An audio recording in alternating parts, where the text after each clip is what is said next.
حضرت علامہ آیت اللہ حسن زادہ آمولی ہمارے استاد تھے، وہ بہت شفیق استاد تھے.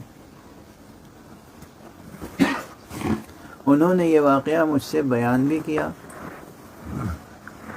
اور کتاب میں لکھا بھی ہے کہ انہیں محبت تھی مرزا جواد آغا ملکی تبریزی سے. تو ایک دن وہ قم میں ان کی قبر ڈھونڈ رہے تھے، تلاش کر رہے تھے، قبر نہیں ملی، کسی نے نہیں بتایا، قبر پہ کتبہ لکھا ہوا نہیں تھا.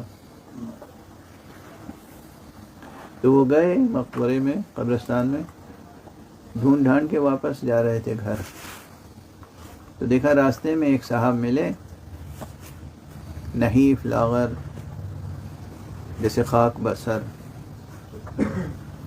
اور انہوں نے آواز دی ایسے جیسے وہ تو آیت اللہ تھے،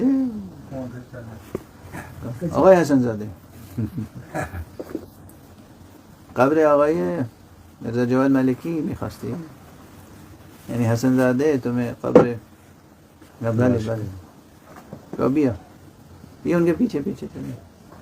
وہ پھر قبرستان میں داخل ہوئے، ایک قبر کے پاس گئے، انہیں مرزا جواد ملکی کہہ کے آگے بڑھ گئے.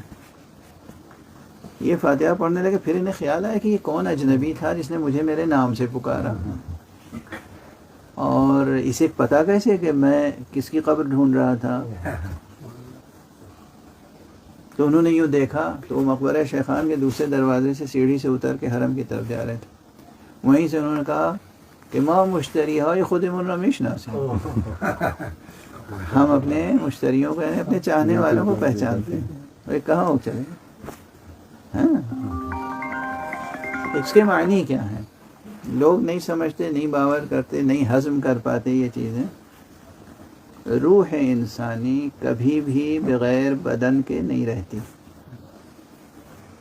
لیکن یہ بدن یہ قبر میں چلا جاتا ہے، پھر اسے اسی سے مشابہ بدن اللہ عطا فرماتا ہے، لطیف تر، جو عام طور پہ ان آنکھوں سے نظر نہیں آتا، الا یہ کہ اس کی مرضی ہو، اللہ چاہے تو یہ اولیاء اللہ اپنے اس بدن برزخی سے چلتے بھی ہیں، پھرتے بھی ہیں، آتے بھی ہیں، جاتے بھی ہیں، مدد بھی کرتے ہیں، سب کچھ کرتے ہیں اولیاء اللہ. اور جب یہ اولیاء اللہ یہ کرتے ہیں تو سوچئے کہ جو جن کی محبت اور تعلیم سے اولیاء بنتے ہیں